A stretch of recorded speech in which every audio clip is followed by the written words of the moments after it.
All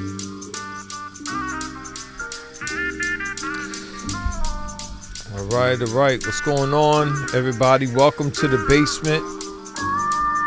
Posting this on my pastor's page. Yeah. What's going on? Welcome to the basement where theology meets the thoughts of life. Another week, another time. Just chilling, relaxing. I'm tired. I'm getting too old, bro. Can't hang like I used to, but you know what I mean? That's what we do. Anyway, just to let y'all know, we do have a website, wrathandgrace.com. Make sure you go to the website on your computers. Hopefully you got a Mac, not a PC. No disrespect. But Respectfully. Wrathandgrace.com is the website. You can go there and so many things you can get on our page. Conferences, beard oil, a comb, like I always say, you should get it. Grow your beards. If you're Christian and you're a man, grow your beard. Gotta do that, bros. It's biblical, right? So, especially for those of y'all who are reformed, you're not reformed unless you have a beard. I'm just saying. Oh, man. So, wrathandgrace.com. Make sure you go on there to the website. We do have a Patreon page, patreon.com/thebasement717. If you want to support the ministry we got going on here on Wrath and Grace, patreon.com/thebasement717. That is the address for y'all to hook it up. Facebook.com/group/thebasement is our community on Facebook where you can go and ask questions. You know what I'm saying? Make sure you ask some questions. What's up, Tony Beard? Tony's last name is already like, you know, it is what it is. Straight up. You know, he got a beard and he's a beard. So what's up, Tony? Thank you for your support and prayers. Facebook.com/group/thebasement. Make sure you go on there and share and like the video. Let people know that we're on to answer questions and to do all that good stuff here online. Share and like the video. Let people know that we're on. I'm getting text messages on my iPad. That's not cool. So I think that's about it, right? We don't have anything else to share. Oh, we do have the app. We want to let you know that we do have the app on the App Store, WG Universe. So that way you don't have to jump on the website all the time. You can just click on the icon right on your handheld devices and check out Wrath and Grace. So that is all. All right. Okay. Well. Well. Let's see. Tony Beer said double reformed. So those of y'all who see the drum machine here, I'm going to see how many of y'all right now are watching and are hip hop heads. Can you tell me what this drum machine is? What is this drum machine? Somebody give me the name to it. And if you get the name right, you win the drum machine. No, I'm joking. I'm joking. You wildin'. No, y'all. No. You get props, but that's about it. I can't let this go. You know what I'm saying? I've been hooking her up, you know? Who can tell me what this drum machine is? Scott Crawford, what's up, bro? What is this drum machine? And SB1200, good guess, but you are wrong. I did have an SB12 before the 1200 came out. That was years ago. And that's a long story. A Kai Professional, almost. Almost. You're reading the little junk right here. I see you. You know what I'm saying? That's good. Gordon Reason. A Kai MPC 800 with the laugh emoji. Yes, you're laughing because you're wrong. You're close, but you're wrong. I need the exact model. All right, let me know, y'all. Tell me, what do I got here? This is a classic, by the way, so I want y'all to let me know what type of a drum machine it is. And then number 2, name a producer who used this. And there is a producer well known that still uses this machine. Come on, y'all. You guys ain't hip hop heads. You don't know anything, man. You know what, Gordon? I'm disappointed in you. You know what I'm saying? Like, come on, bro. You got to know this stuff. Come on, y'all. Let me know. And then we also have a Q&A time. We're going to chop J Dilla. No, you're close though. You're close. Dilla used a different model. So I'm. You know what? Don't. Let's see how long we can go the rest of the show. Man, these guys. Until somebody gets it. Dr. Dre. Well, I'm pretty sure Dre has one, but I don't think I ever seen him use it. I'm pretty sure he has one. But while we're talking about that, if you guys have any questions, throw it in the comment section. We're here to answer questions tonight. We're here to chop it up with y'all tonight. Yeah. I'm going to start it off, all right? Yeah, let's do it. I'm going to start it off. Yes, DJ Premier did use this. Okay. Got it. Question. If you want, you can throw that on the joint, Los. Okay. Gotcha. What's your thoughts on the Super Bowl, the game, and the halftime show? Game was dope. Some people think it was rigged. You know, the conspiracy theorists out there. They could be right. I'm not saying, whatever. Okay. The halftime show was garbage. Oh, wow. Okay. It was garbage. And why? Why? Why was it garbage? Well, from your hold on. Somebody got it. Tony Beard, 2000 XL. You win a prize, brother. If I could clap and have an audience, we're actually working on that. But it is the MPC 2000 XL. Tony Beard with the beard, you got it, no doubt. That's crazy. He got that. Yeah. Man, shout out to you, bro. You're the man. You know your stuff. Actually, I peeped in a little bit. I was in a house where we were doing the Super Bowl and everything, but I looked at the performance. It was just like, I wasn't. Let's start. It off wasn't like impressive. To start off with, did you like the artist? No. Okay, so that cancels out almost anything that you would have liked anyway. Now, I respect Dre and what he brought to hip hop. He did produce for Nas and others that I like, but to me, it's an East Coast, West Coast thing. Okay. I was never into gangster rap in the West Coast. I was into hip hop heads in the West Coast, Okay. But now they never. I'm more into lyricism and poetry, creativity, with content, and I think it wasn't your cup of tea. Well, it was. Like I said, there's content, and then the presentation of it. I was just like, what about the presentation didn't you like? I don't know. When people say, "Yo, that was one of the greatest of all time," I'm just like, "Yo, there was Prince." I was thinking, right. You know what I'm saying? Right. Like, come on, like. So, I just wish it was under a different umbrella in hip hop. Like, I would have liked to seen the Wu-Tang Clan. You know what I'm saying? Something crazy, like big. And even like some East Coast, just some of the classics. You know what I'm saying? Like, okay. I didn't watch the game. I saw highlights of it, but halftime show. I was able to go back, watch the halftime show. Now I'm a Snoop fan. I'm a 50 Cent fan. Eminem fan. Dre fan. I'm a Mary J fan. Like Kendrick fan as well. So everybody that was up there, I liked. I'm a fan of their music. I respect their craft. Like they're good at what they do. At what they do. I just feel like it was overhyped. Like the way people I saw on the timeline going crazy about it, when I went to go watch it, I was thinking, this joint's about to be crazy. This is about to be nuts. And it just wasn't. Like maybe I'm spoiled because I saw the Locks at the Versus joint a couple months ago when they squared off against the Dipset, like the whole Dipset crew, and seeing Jada and the Locks and them just kill it the way they did. I'm like, maybe I'm a little spoiled because I just saw that. But I wasn't a big fan of. I've seen Kendrick do better. I've seen 50 do much better. Like all of them have done better individually, and together, collectively, I just wasn't that impressed. It was cool.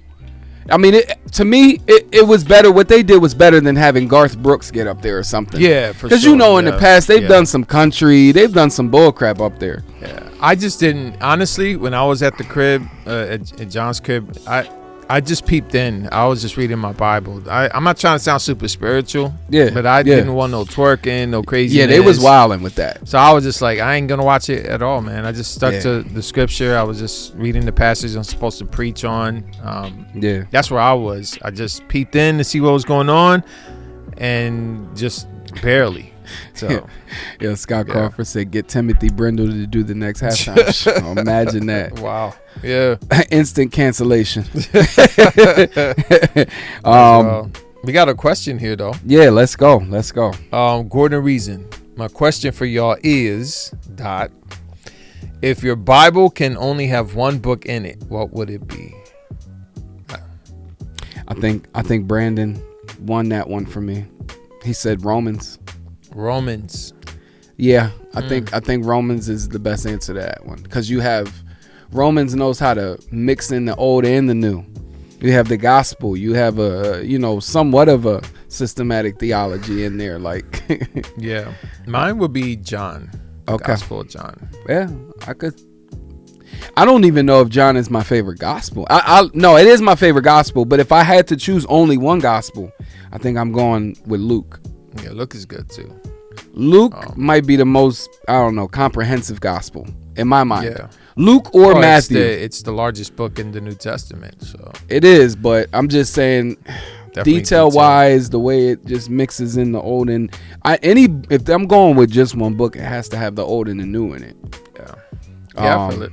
Yeah. I feel it. Yeah. I would say for me, John, just because of how it takes it all the way back to the beginning. Yes. And then it also unpacks, I feel like Romans does that too, though. Yeah. And Romans deals with like the non-Christians as well, when it talks about the evidence of God being in creation. And the doctrines of grace too. I think when you walk somebody carefully through the Gospel of John, you see that also. Okay. I would say for me, the Gospel of John. Ray says Hebrews. Ray, why you choose Hebrews? And Brian, why'd you choose Ephesians? I think I know why some of y'all chose John. I get it. That's definitely in my top 5. Yeah. Scott said, "Don't disrespect Garth Brooks now." Garrett Drew Ellis. Okay. There's an elephant in the room. You can sell it and you can't give it away. What do you do with it?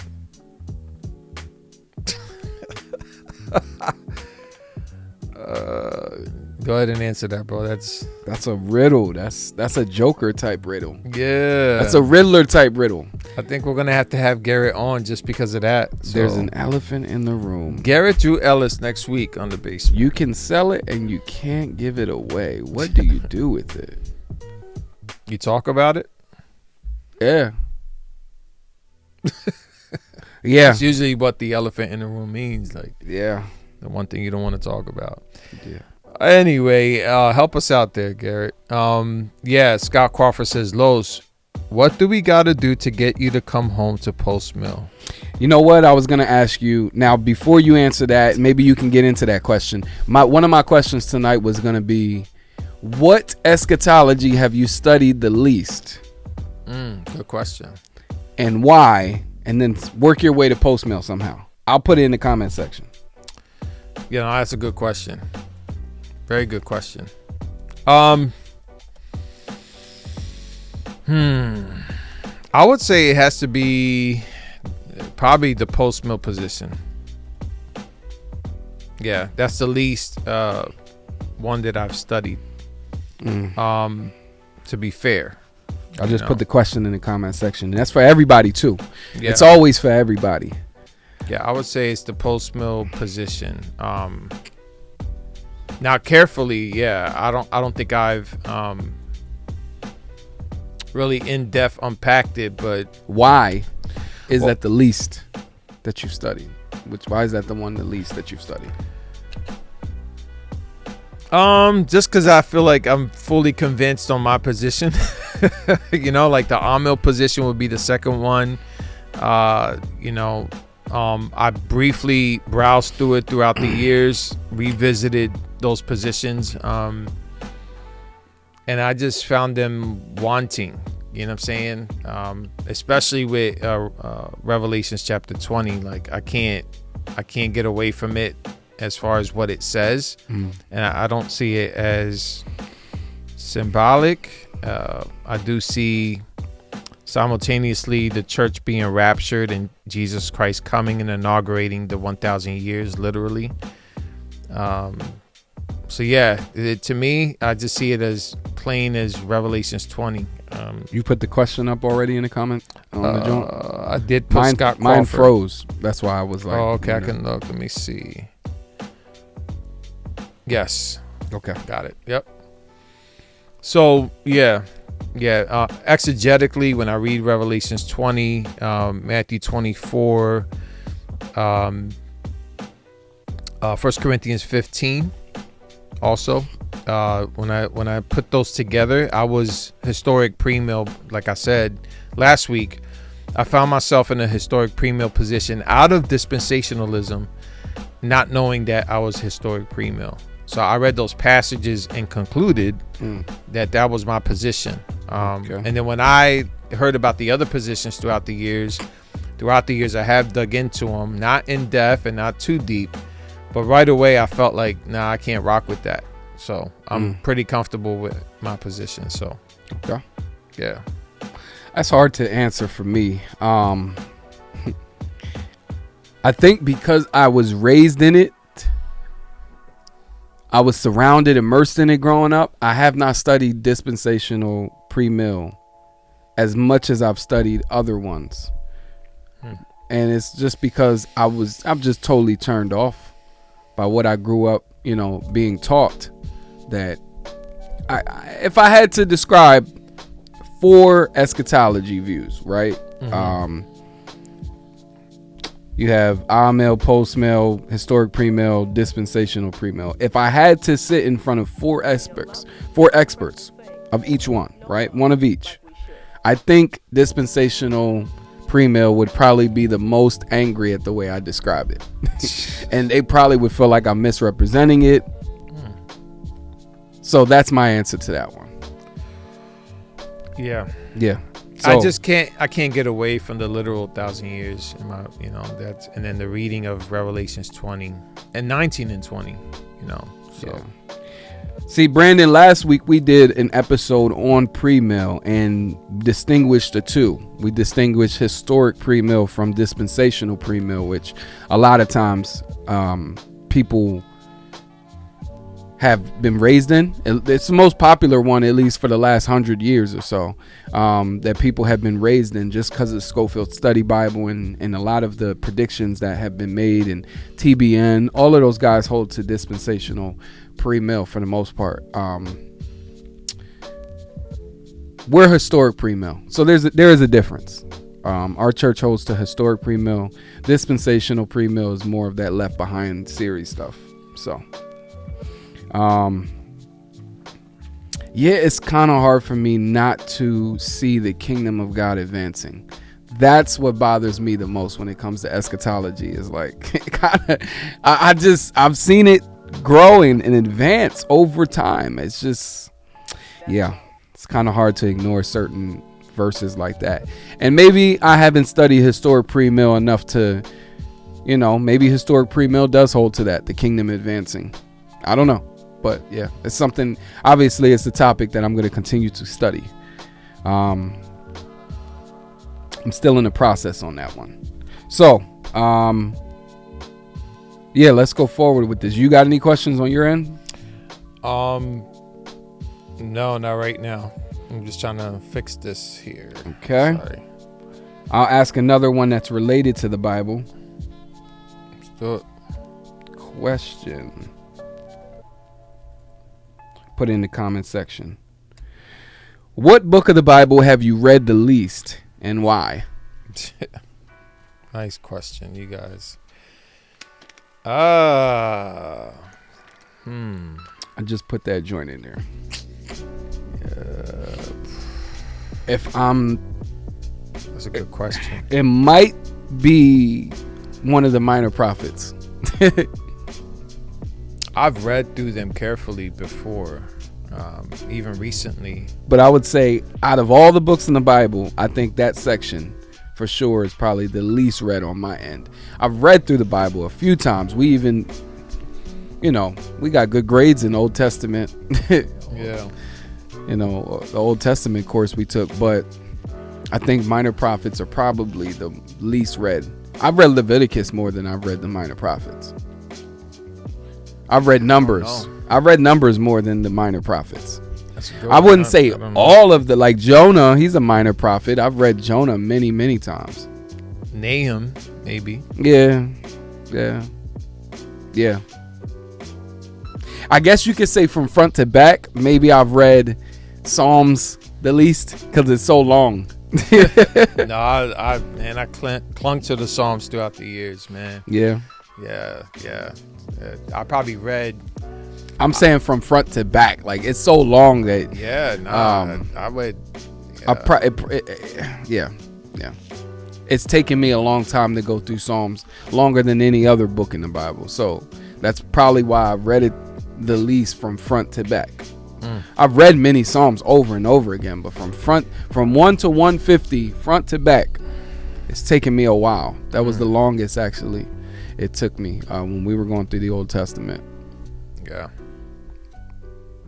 Song of Solomon. Yeah, I would say that one for me. Yeah.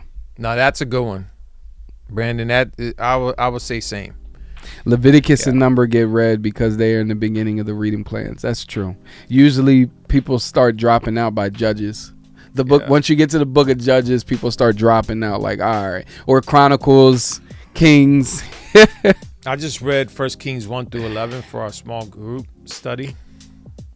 Here we go. Yeah. This is a good one. 1st and 2nd Chronicles, because it's a retelling of Israel's history. Yeah, I could definitely see that. Yeah, for sure.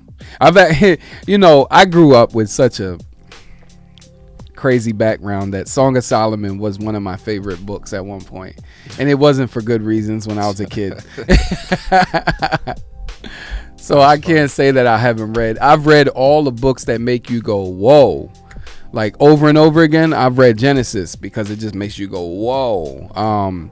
Song of Solomon, mad times. Revelation, mad times. Like, I've read all the books that make you open up your eyes wide. Like anything that would keep my attention while I was forced to go to church when I was a kid, I would read.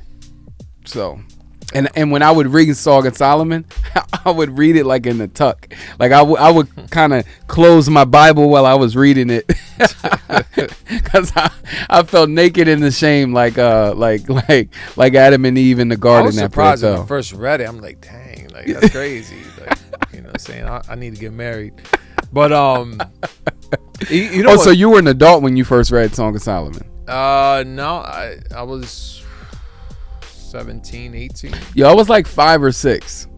Nah. That's why I said, like, I was reading it like, oh my gosh, what did I just read? It's just pretty dope too that it's inspired scripture, Oh wow. But Tony Beer says, I've read Song of Solomon a few times thanks to Mark Driscoll. That was the worst sermon ever on that. Man. That's funny stuff, yo. That John was crazy. Yeah, Song of Solomon is a good one. All right, y'all. Judges is fire. Honestly, you see how Israel is also guilty before God. They even recreate the Sodom scene, but the guy's concubine gets sent out instead and gets gang raped. Yeah, that's crazy. So I got a little discussion topic. This might keep us busy for a little bit. Putting it in the comment section. And I got this from the Reform Sage. Shout out to him. Even though I heard he was going off on people recently about, I guess there were people holding to different eschatologies, and he's dispensational, and he was questioning somebody. Sages. Yeah, he was questioning somebody who's post mill or something, saying he was questioning if they were even saved. Oh, wow. I didn't get to see screenshots, but I just saw it online. Anyway, discussion topic. You listener, whoever's listening right now, you are a missionary in a country where culturally polygamy is accepted. A new convert comes to your church with 2 wives. The man and his wives convert to the faith. Do you as the missionary attempt to have the man divorce one of his wives? And what scripture do you use to justify this? Yeah, classic question. So this is what I would do.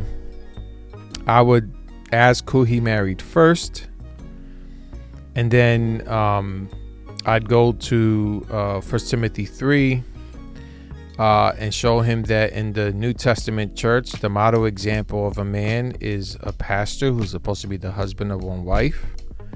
So we as a community would take in his second wife, and I would say, yeah, I think divorce is, something you should do. Keep your first wife and then walk with the wife that he is no longer married to. I would rally around her and encourage her and walk with her through that season. That's what I would do. Miss Thea says, whoever was first. My husband is a bigamist. What is a bigamist? Let me look that up. I think I don't want to. The bigamist is a person who commits the crime of marrying someone when they are already legally married to someone else. Okay. I was asked that question years ago. I thought about it, and now I'm not saying it's going to be easy. Now, let me ask you this. When you answered that question, did you have in your mind that you are a missionary in another country? Yeah. Not them coming here to our country. Okay. Yeah. Okay. Yeah. So whenever Paul says things like a person cannot be in a position in the church unless they are a husband of one wife, doesn't that also imply that there were Christians in the church that had more than one wife? Well, I think Paul was saying it as frowning upon having more than one wife, Okay, so that's what you hold to then on that one. Okay. Yeah. I think the pastor is the model example for men, so I would say follow suit. That's what you say. I don't know if he's actually frowning upon it by saying that statement, but I could see where a person might hold to. By him setting the standard for someone who can be an elder, right? He's saying you must be a husband of one wife, meaning that those who are not husbands of one wife cannot even qualify for this position. Mm-hmm. So it sounds as if there was. Oh yeah, culturally speaking, there was, but again, I think it's one of those transitional periods where, you had something common taking place, and so Paul setting up a model example in the church about as far as what men are to aspire to. So culturally speaking, it was something that was happening, but I don't think Paul was saying it's cool for men in the church to have multiple wives. Okay. Other than saying you can be in that position in the church, you can't be in that position, I don't see it actually spoken against at all in the New Testament, polygamy. Yeah, and it's also not approved. Right. No, I'm just saying.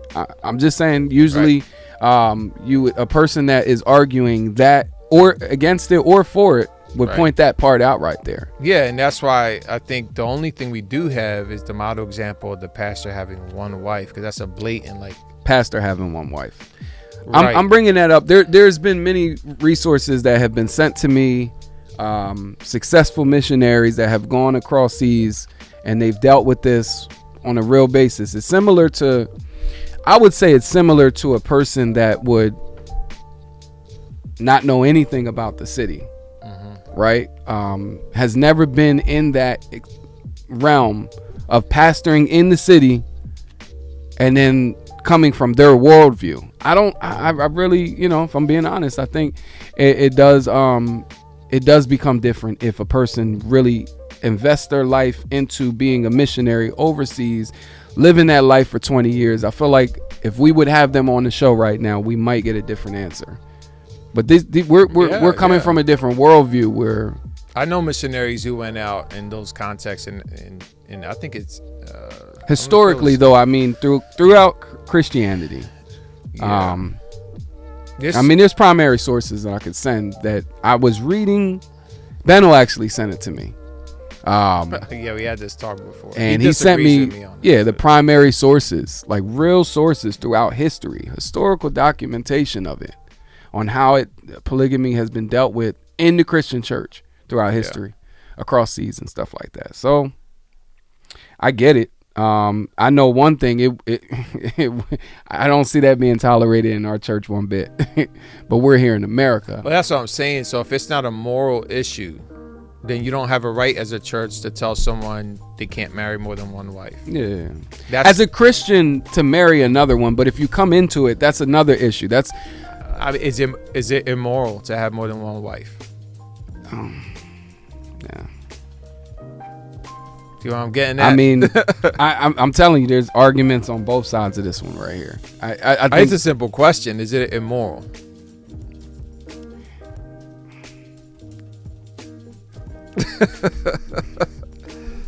I already know if I answer that, then where it's gonna go. Well, I feel like this is a can of worms that I don't know if we have the time open the to really can. unpack I'm just. What would you say to the simple question? Like, is it? If a person is already a Christian. Yeah, if a person is already, I mean, obviously, I believe in the way that God has set it up. Mm-hmm. One man, one woman. That's what marriage is. Do you tell them to divorce? That's the issue that I'm like. That's what I struggle with, or maybe wrestle with. Do you tell them to divorce? Now, what happens to that now? When she remarries, what happens to her now? Well, again, I think because then you got to ask yourself now, where do you stand on remarriage now? Can she remarry now, the one that he's forced to divorce? Do you hold to the standard of if you've been married once, you can't remarry again? Well, I would say the marriage wasn't legitimate. There is no holding to them to that standard because the marriage was never legitimate in the first place. So because it was not legitimate, then she's free to remarry? I would say so, okay. Yeah, because it wasn't a legit marriage. And I would consider that to be consistent then. Yeah, I would. Yeah, that's what I'm saying. I would consider that to be consistent, and I couldn't really say anything against that. Right. So adultery is when you marry or are sexually with another woman outside of your wife. Mm-hmm. So isn't that what somebody in that country is doing? I would. Yeah, I would. So then you would. I just don't. What I'm saying is, I don't know how I would handle that. I thank God I'm not a missionary pastor overseas. Yeah, I would do that just because I feel like, my definition of adultery is that if you're with your wife and you're with another woman outside of your wife, even if you marry her, which, I don't think is possible, then I don't think it's a legitimate marriage. It don't matter what country it is, so that's why I say, who did you marry first? Because you're obligated, I think, at that point. So like some countries, they hold to this rule where if you have sex with someone, you automatically married to them. I mean, that and they could even use biblical evidence as, hey, that's how it's spelled out in the Old Testament, and things of that nature. Yeah, I think that's abusing the text, but yeah, I understand. Like some Muslim countries might do that. Not just Muslims. Not just, but I think some do. Oh, for sure. Yeah. For sure, they do that. We know where they stand on. Not all of them do, but I think some do. They're like, you're obligated then. I believe their texts actually say that? Spell that out? I'm not sure. Okay. But I think I've never read the do. Quran from front to back. Yeah. But, yeah, that opens up a whole nother discussion now, because then if you're a missionary in another country, you do, and the law says that as soon as you have sex with someone, that initiates the marriage, or that makes it the real deal. So then, well, I mean, yeah, I don't think the law can't precede God's law. So I think the scripture would say, again, I think the person you marry first is your wife. So right? the knowing another, like a man knowing the woman, that does not, from a biblical standpoint, what do you mean? Bring in the marriage at that point. I think in the Old Testament, but culturally, Jews were known to, even in the Old Testament, were known to celebrate and have the ceremony. Yeah, it was kind of a cultural. I mean, at one point it became that way, right? Yeah. But it wasn't always like that. Yeah, I would say before the Mosaic Law, maybe. Before there were like specific instructions. Kind of sketchy on that, but yeah. I think that you would have to reconfigure adultery in a setting where you're telling someone who has two wives, you would have to redefine adultery at that point. That could be problematic. So that's why I say, who did you marry first? And then I would say, okay, let's as a community walk with the woman who's left behind. So, and hopefully the woman, the kids, they can be taken in by somebody else who would take them in. Yeah, I mean, yeah, it's definitely, you know. And in another culture. Yeah, that's what I would. Where I stand on the same when it comes to that over here in America and things of that nature. I just thank God that I have not been called to be a missionary pastor in a country in a situation like that. It would be rough. It would be really rough. It would be tough. I would have to. Yeah. I would really be wrestling with some things. Brandon asked, would you have them all in the same congregation? It would be kind of awkward having them fellowship together. Yeah, good question. And I think that's where the walking with determines that. Like, you know, it's I think a case by case basis. You know what I'm saying? Brian says concubines were a cultural norm in Israel, even though God hated it. It was still sin, but God didn't require divorce. Right. And then, I think it was Nehemiah, God did require divorce. But that was once they left the land that they were leaving, but not when they were in the land. Right. So the point is, not in the promised land. It was whenever they were leaving that foreign land where the foreign gods were coming with them and things of that nature. Well, God's people had already married and had children with these women. Yeah. And God said divorce. But it was because they were bringing those foreign wives with them, the foreign gods. But it wasn't before that. You don't have God requiring divorce with the concubines. That's what I mean. It's a bigger conversation. It really is. Yeah. It really is a bigger conversation. Nonetheless, I think the fact that God said to divorce, there are reasons to divorce. You know, because some people think that's not even an option, right? So. Yeah, that's a tough one. I thank God that I'm not called to pastor in a foreign country where that is happening. Yeah, I think it's tough, but I would do that. That's what I would do. You know, and it would be very difficult, but yeah, no doubt. And I know that sounds crazy to even debate that here in America, where we are. You know, as a Christian culture, we're clearly against polygamy. So it sounds crazy to even have a discussion. Like, what are you talking about? It sounds totally foreign to American Christian ears. Yeah, what if Mormon converts to Christianity and he has 3 wives? Yeah, that's what I'm saying. Like, to American Christian ears, we're just like, yo, what would we that do sounds here? Crazy. What would you do if that happened here? Well, that's what I said. I said if it happened here, we would definitely say no. That's not even something that is. What would you do with the 2 other women that he married, or the 3 women that the Mormon, here in America? Yeah, that's what I said. I agree with what you said, where you said you would make him go be with the one that he married first. But we're talking about a whole different culture. 100 years from now, if polygamy is norm here, I guarantee the Christians are going to have a different discussion. It could,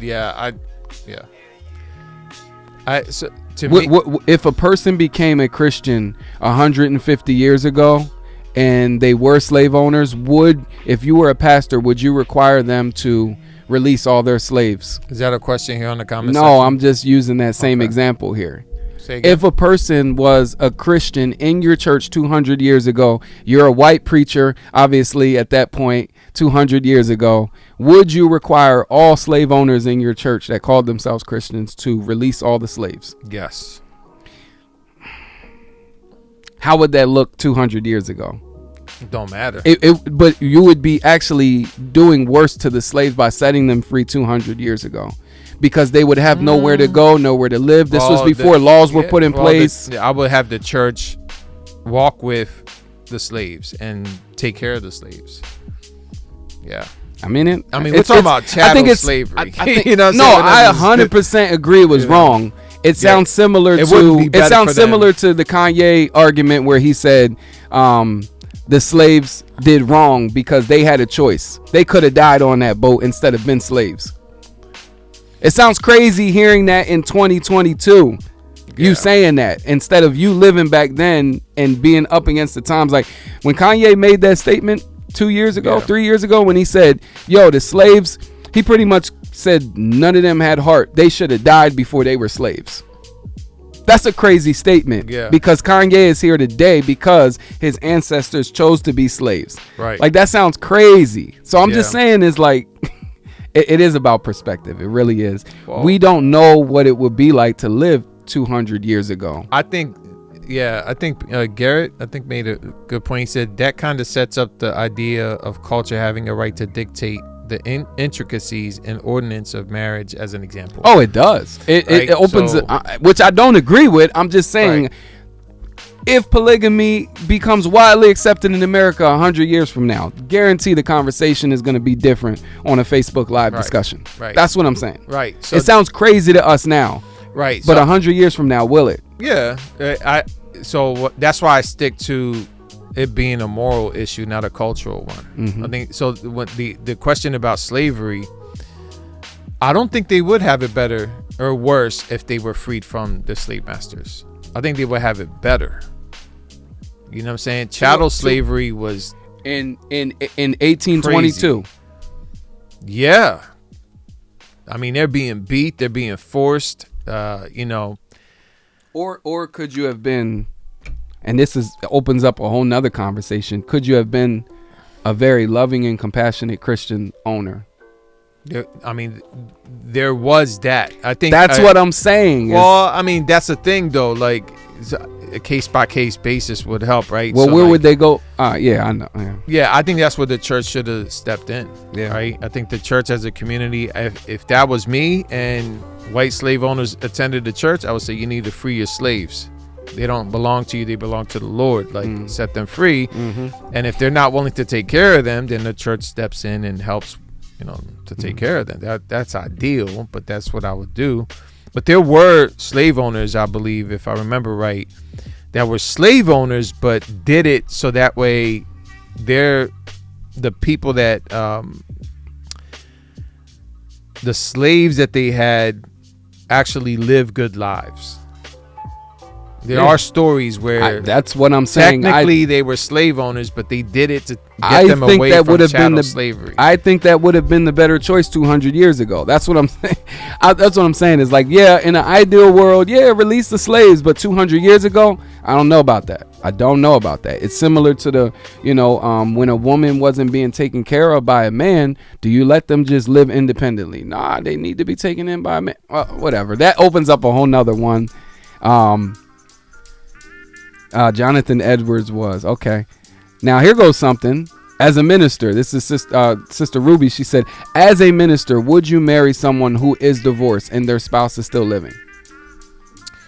Yeah, I know where Ruby I think stands on that, but I would have questions about what the divorce was about. Was it due to adultery? Because I think if it wasn't about that, they just divorced because they realized they needed to go their separate ways, I wouldn't do it. Okay. Wow. That's consistent. Yeah. I like that though. I'm just, the reason why I'm asking that question, and I think it's a very good question, is because I hear so many times people being inconsistent with the way that they go about determining these things. Yeah. Because like that same argument that you just made 10 minutes ago, is it immoral? The bottom line, is it immoral? It sounds like you're still working with that same deciding factor. Yeah. Is it immoral to allow someone to remarry if it was not out of adultery that they divorced? Is it immoral?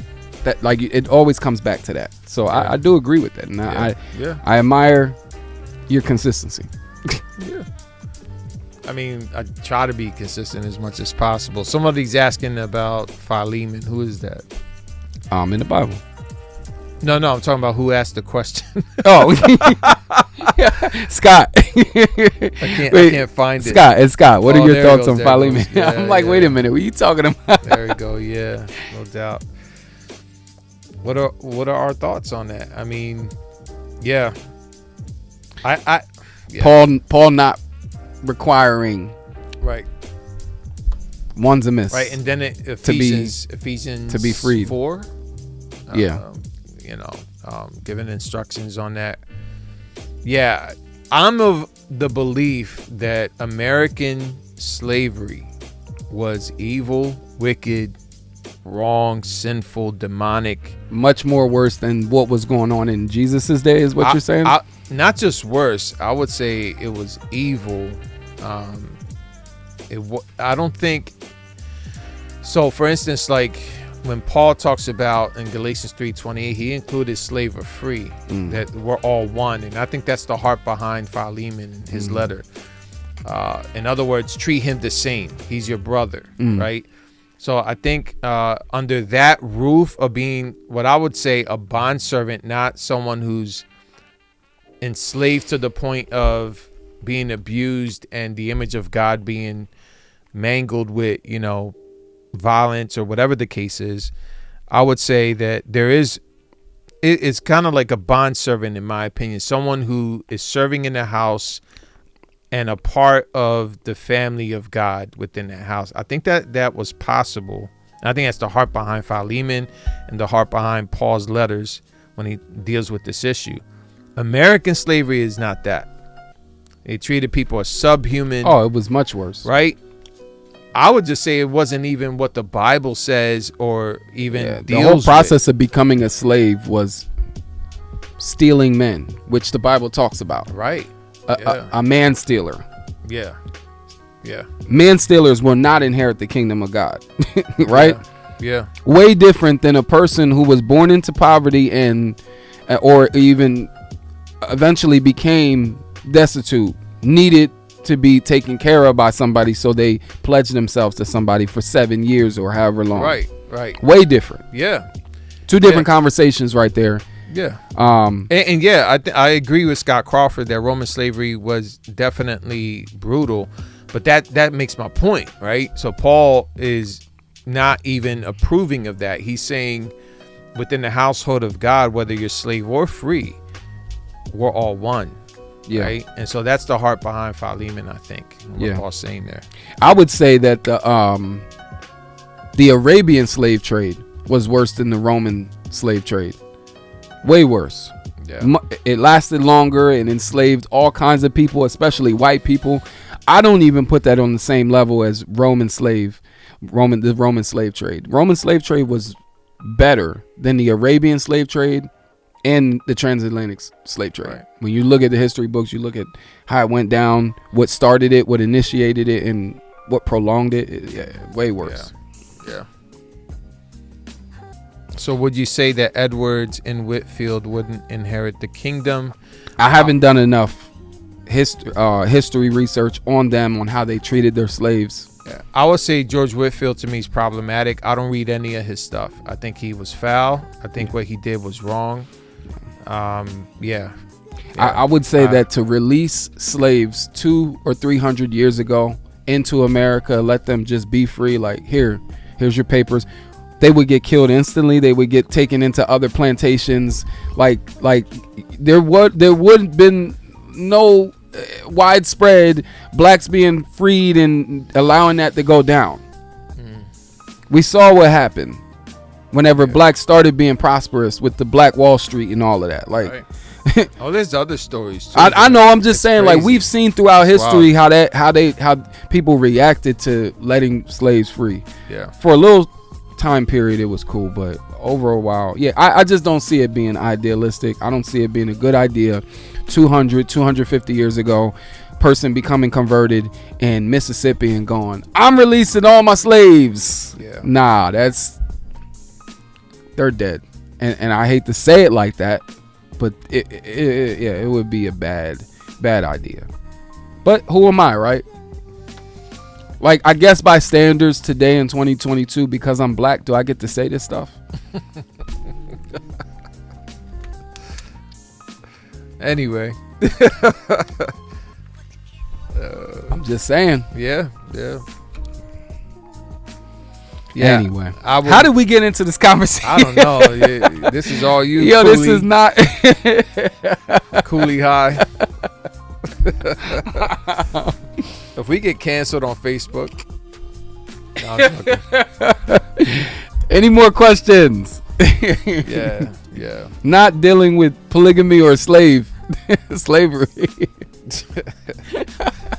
Man, we went straight for the. Man, that was crazy. Man. 2 back-to-back tough topics. Yeah. Scott Crawford, it is your fault, bro. It's always your fault. Post Miller. Oh man, that's funny. Yeah. Nah. Did anybody watch that debate between James White and the brother that believes in Molinism? I did watch it, and I was unimpressed. Of course, James White did well. The other guy was immature, and I think unable to be at the same level as James White. James White, say what you want to say about James White. He's definitely a marquee debater. I got a question for you. Yeah. Scott Crawford trying to start beef. What are your thoughts on Christian mixers and holy hookups? Valentine's Day is here. Oh. Right. This is the time of the year when Christian singles are looking to mingle. Yeah. What is your thoughts on Christian mixers? And what I mean by that is, in the holy hookups, is Christians, like churches, putting together events where they are intentionally trying to hook up, or at least play matchmaker with Christians, or at least provide the atmosphere, provide the space for that to happen. Yeah. Intentionally. I joke about that, but I actually don't like it. Yeah, I'm not a fan of it. Yeah. I've been a Christian single. I was single for 5 years as a Christian. I was a single baby dad as a Christian. And I was leading ministry, so like that just adds levels to it. Yeah. And I couldn't stand it back then, and I don't like it today. Like what we're doing tomorrow for some singles, the focus on that is to encourage them in their singleness. Yeah. Rather, like being content in Christ, rather than to just be like, all right, y'all, grab a seat, you sit at that table, and right. Now we joke. Yeah, we love joking about with it. people in our church, but that's not at all the point of it. People need to be encouraged more into their singleness, not out of it. Now, I'm not saying they shouldn't be married, but that has to come from them. That can't come from us, and kind of setting up tables and all that stuff with it. We're not into that. So yeah. That is one thing that we hope to stress tomorrow when we have the singles come together for this event. So let them know from the gate, look, we're not here trying to set y'all up. Yeah. We're not, here trying to make y'all be together. And I actually have seen a lot of damage done when that happens. Yeah, it's awkward. People end up leaving churches after that happens because one person stays in the church and the other person doesn't want to be around them. Yeah. Here we got a question, Scott Crawford. Is singleness a gift, or was that only given to the Apostle Paul because of the dominion mandate set in Genesis? Didn't Paul say him or somebody else? Who else was it that he said? They have the right. Don't we have the right to get married and bring our wives with us on the road like Peter? Who was that? I thought he said me and somebody else. Don't we have that same... I just read it the other day where Paul was talking about that. I think it is a gift because the greater mandate is not having children. The greater mandate is spreading the gospel. And then Paul makes the case in 1 Corinthians that you can do that better as a single. Here we go. 1 Corinthians 9. So I don't know if that answers your question, Scott. I think it does. He says, am I not free? This is 1 Corinthians 9. Am I not an apostle? Have I not seen Jesus our Lord? Are you not the result of my work in the Lord? Even though I may not be an apostle to others, surely I am to you, for you are the seal of my apostleship in the Lord. This is my defense to those who sit in judgment on me. Don't we have the right to food and drink? Don't we have the right to take a believing wife along with us, as do the other apostles and the Lord's brothers in Cephas? Or is it only I and Barnabas who lack the right to not work for a living? He was just going on and talking about the liberties and the freedoms that they have. I just kind of I assumed that Barnabas was single like Paul from that statement that he made right there. Because he said, don't we have the right, like the other apostles, to be married and to make a living for ourselves? I don't think Paul was the only guy who was going around being used by the Lord that was single. Yeah. I think people are called to be single. I think Jesus talked about it. I mean, yeah. I don't think God desires all or most men and women. But if you can live to the Lord holy and, you know, all of those things without being single, yeah, then do it. You'll be more like Christ by doing it. Brian Sanders asks, what do y'all think Paul's struggles were with his flesh and his spirit? It's talking about the thorn in his flesh? Or are you talking about Romans 7? As he's answering that, I want to go back to what Garrett said. People present it's not good to be alone as being prescriptive. I like to use that in a wider context. Like, it's not good for Christians to be alone. It's not good for human beings to, like, we are community. We thrive in communities. Yeah. And a lot of times we see a lot of harm come from being isolated. Okay. Yeah, he's saying Romans 7. Yeah, the thorn in the flesh and all that.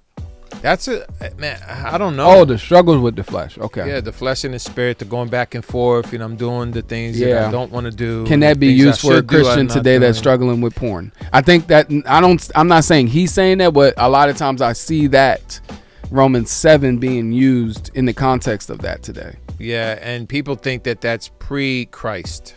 There's also that too. They believe that that's not Paul as the believer, but Paul prior to salvation. I think it's Paul as a believer. Yeah. Because the believer, the carnal mind can't understand the things of God. How can there be a back and forth in an unbelieving person? Yeah. So anyway, but that's a debate. It is a debate, but I think he's asking our personal opinion on that. No. I don't know. Honestly, I can't.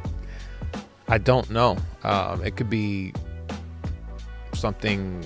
I don't know. I don't want to say because I don't know. It doesn't say. It just says that there's a tug of war in his soul, in his spirit, the flesh and the spirit. That's what we see. He even says, but I see in my members another law, waging war against the law of my mind and making me captive to the law of sin that dwells in my members. So like there's something going on,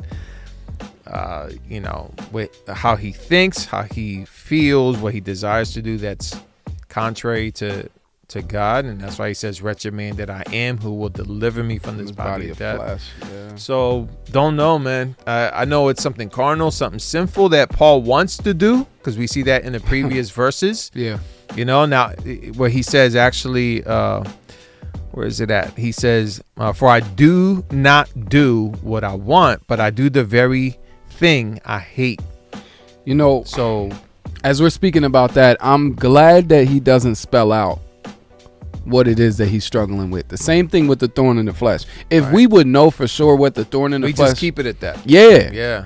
So I'm glad. It doesn't apply to my sin. It doesn't apply to. Yeah. Oh my gosh, there would be some literalists that would be like, that doesn't apply to you, and it's like, no, it does. In context, it's like, yeah. So no, that's a good point. I think God in His infinite wisdom knew we would do that. Yeah. So same with Jesus's appearance and just so many things that you can look in the Bible and ask yourself, why didn't God give us detail on this? Yeah. And I think it was out of his foreknowledge. Genius. Yeah. He knows. That's a good one, Brian. Thank you. Appreciate that. And sorry we're not really answering the question, but in a sense, I think there's wisdom in not answering that question. You know, it's the text doesn't tell us. So yeah, don't exceed what is written. You know. Yeah, that's good. Yeah. Anybody got any more questions before we wrap it up here? But no, this was actually a dope podcast today, bro. Third Heaven, for example. Oh man, what's he talking about? When Paul said I went into the third heaven, or I know someone who went into the third heaven, like not giving description on what that means and things of that nature. We definitely, I use that example too when you read these books of people going to heaven and then telling you all the stuff they saw. It's like, nah, that's a flag. Like if you really saw what was up there, you'd keep your mouth shut. Yeah. And you'd watch your heart because you'd have like pride and ego to deal with. I think that's what Paul, had to deal with. He couldn't even describe what he saw. So when these cats write out all these books on what they saw in heaven, that's a flag already. I think the one book where the kid went to heaven, he said that they don't talk about death at all up there. And we know that the Song of the Redeemed talks about the lamb slain. You know what I'm saying? So that's a flag. Oh, wow. Yeah, that's a flag. It's like, nah, that dude didn't see what he said he saw. Mistea said, do you practice church discipline with those who vote Democrat? Oh, my. No. She said, maybe for another show. Yeah. Actually, I said no, but we don't get into Republican or Democrat definitions as far as like what people vote, and we don't get into that. Now, if someone's promoting abortion, or someone is, because we have such a strong conviction for abortion in our church, we have, missionaries that go out to the abortion clinics. They make it their life calling. You know what I mean? Right. If somebody was to preach against that in our church, we would definitely have to have a conversation. Yeah. We would. Why are you doing that? Why are you working against what God is doing? Like, right. God is doing wonderful work through this missionary and through the church supporting them. Why would you talk against that? We would definitely have to have a conversation. Yeah. Garrett says, in our racial culture, do you think there is any value in informing people that the majority of Bible characters were Middle Eastern and not Caucasian? Yeah. Yeah. Gordon says something. Gordon did the workshop on is Christianity the white man's religion? And one thing that I really enjoyed about his presentation was that he said that a lot of the reason why we have people calling Christianity white man's religion is when you Google search, when you look up in history, anything, there's always a misrepresentation. And misrepresentation speaks so loudly on a subconscious level in our brains that we have to shout against it. Yeah. So as Christians today, especially in a society that is woke, enlightened, bringing up all this information to the table, we have to let it be known. We already know that. You're not bringing nothing new to me by saying what you're saying about Caesar Borgia or anything like that. You do it is good to let people know, because what it is I would say whenever the more and more that we point out the Jewishness and the Middle Easternness of the Bible and the narrative and things of that nature, I think what we're doing is proactive apologetics. Yeah. We're defending the faith before they even come against us. So technically, I guess that's offense. Before we have to get defensive, we come at them on the offensive. If that makes sense. And who's them? People that would like to say that Christianity is the white man's religion. Okay. People that would like to say that we're following after a European God. People that would like to say, which would be people of color usually that say that, right? Yeah. So being on the offensive, I think, is being proactive. Yeah. Because it's going to come. Yeah, it's funny because there's people saying it's a white man's religion, and there's white supremacists that say it's a. Yeah, it's just funny. You get it both ways. But I think because of how political things have become, it's what I don't like is that when we talk about those real issues, not issues, but those realities in the Bible, people think that we're being woke or political about it or whatever the case is. It's a reality. You know what I'm saying? Like, a lot of the early church fathers were African. You know what I mean? Like, so that's a reality. Yeah. That's not a political thing. It's not. Yeah. I mean, it is what it is. We can speak on issues like that without being woke or it's anything true. bad that you're trying to throw in that bag. Yeah, it's true. And there's nothing wrong with it. And I think it should be emphasized to some extent because of how I think the Christian culture of the early church has been hijacked by European culture. Yeah. I'm not trying to be racist or anything. Or I think it's similar to when we speak against white slave owners using false interpretation of the scriptures. Right. So it's just a reality. I think European culture hijacked the culture. It's just and I use the word hijack intentionally. Yeah. Because we can't assume that the church looks like this. It's like the church globally looks differently. You know what I'm saying? And I would argue that, especially in the global South, the church culturally looks more like the early church than the churches in North America and in Europe. Yeah.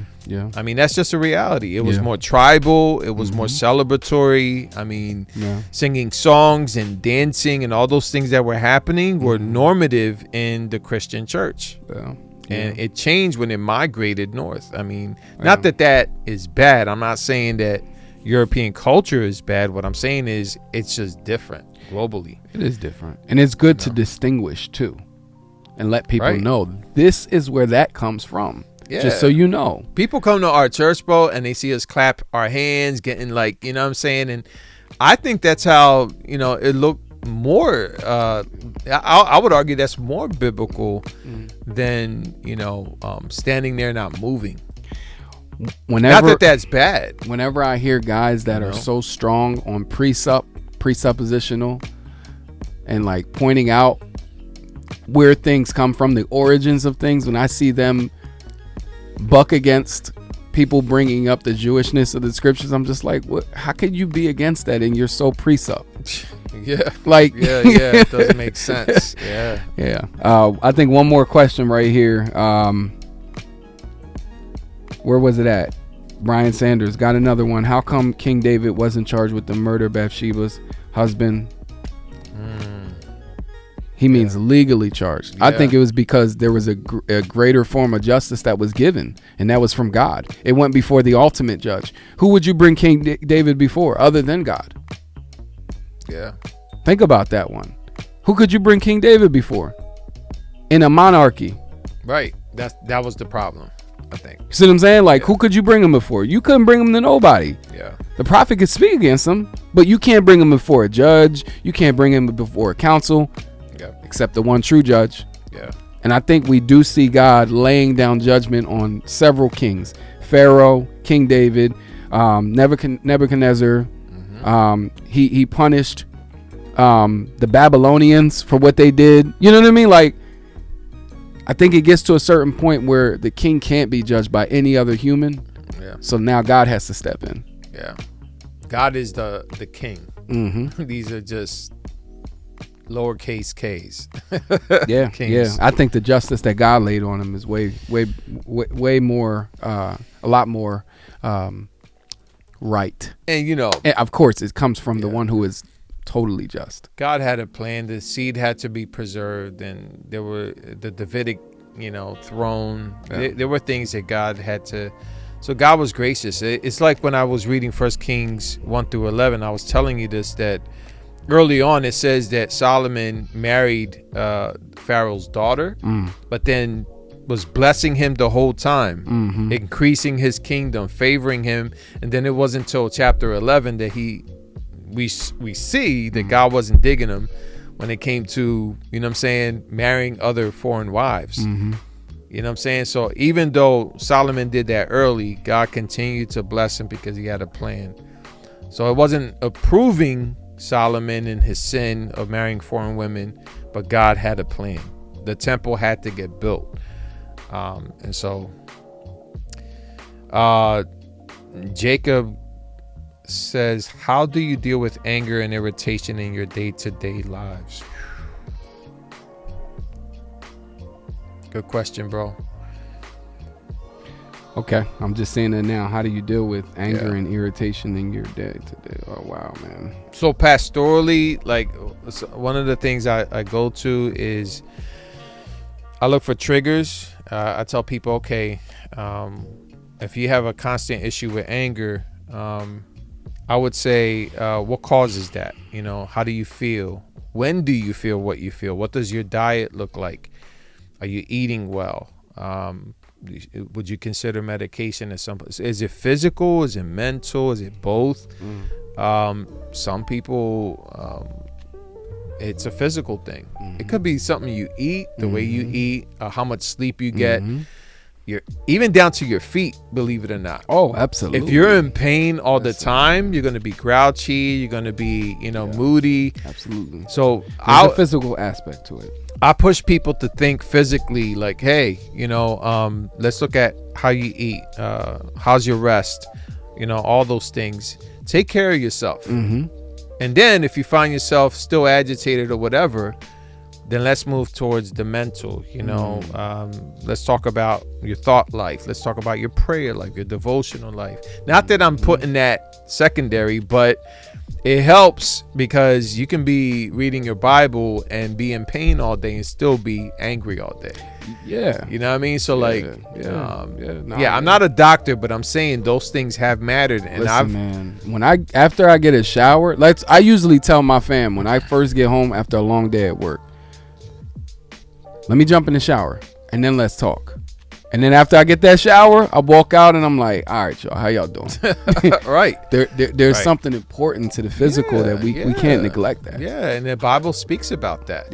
Taking care of your temple, making sure that you're taking care of yourself for God's glory, of course, right? And so being a poor steward physically is a sin. You know what I'm saying? And so I'm just speaking as a pastor. That's what I tell people. Let's knock some things out the way. Are you taking care of yourself? And you'd be surprised. I've counseled people and they notice the difference in their mood just from changing their diet, making sure they rest well, taking melatonin so that they can sleep better throughout the night. That's part of it, man. And I'm not really afraid of what the world says as far as,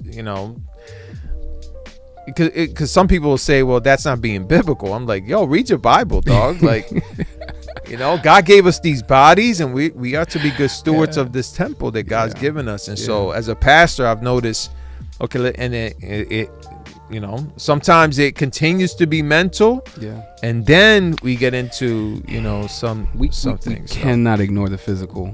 Remember whenever Jesus raised the little girl from the dead? He came to visit her.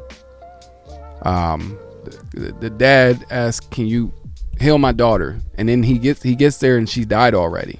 Remember? And there was people grieving over the little girl. He goes in, brings the little girl back to life. At that point, you've just been touched by the hands of Jesus. You've been healed by the power of Jesus. What's the first thing that Jesus says after that? He says, get her some food. Right. Good point. Like, it's no need to be extra spiritual about every little thing and just ignore the physical. It could be that simple. Like, really. Jesus just heals the girl, brings her back to life. What did he say? Get her some food. Yeah. So I hope that helps, brother. I mean, again, it could be many things, but I would say knock things out. Yeah. Find out what it is. And I noticed, man, when I used to work and my feet were killing me. Oh, man. Oh, my gosh. My day was shot. I didn't want to be around anybody. Oh, my gosh. So something that simple could be the case. There's a such thing as hangry. My wife knows. Yo, She seriously. knows for sure. Yeah. All right, y'all. Well, we're going to wrap this up. Grace and peace. Yes, Thank you for joining us. This is The Basement, where theology meets the thoughts of life. If you can see the logo up. And also, shout out to Tony Beard for getting her right. You know what I'm saying? The MPC 2000 XL, Akai Professional, is the drum machine here. I'm going to have another one next week, and y'all can guess what it is. We'll see if you can get it right. We'll see what's up. Straight up. But shout out to everybody in the comment section, man. yeah, man. Thank y'all for joining us. It was lively today. And shout out to the gypsies. We didn't forget you, Messiah. Right. So anyway, make sure you support patreon.com/thebasement717. That is the page. And we thank our supporters. Richard Anthony, no doubt. Tony Beard, you know I cheated. Yeah, no doubt. Oh, you scored my Facebook page. I got you. I knew it. I said, yo, that's crazy how he knew that. Tom, man, you lost respect, bro. Nah, he's resourceful. He's resourceful, man. Bro, he was supposed to get that from the top, man, from the top. But wise as a serpent. Yeah. Right. That's what you are, brother. You wise as a serpent. No doubt. All right, y'all. Well, go to our website, wrathandgrace.com, and visit the website, or you can get the app at the App Store. It's WG Universe. You can go there and get the app for yourself on your cell phones, and we definitely appreciate you. Thank you for joining us here at The Basement, where theology meets the thoughts of life. God bless you. Grace and peace. They all know much, but understand